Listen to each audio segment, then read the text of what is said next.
د ننګرهار والي په لارښوونه د ننګرهار ټولو شریفو ولسونو مجاهدینو ته خبر ورکول کیږي چې له دې وروسته په تورو ښیښو لرونکو موټرونو کې ګرځېدل منع دي.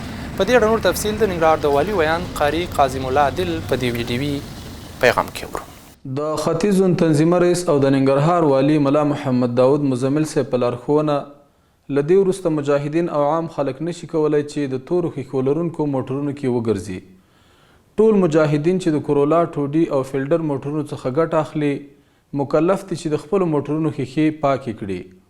همداراز ولسي خلکو ته هم په درنښت سپارښتنه کیږي چې د خپلو موټرونو تورې ښیښې پاکې کړي.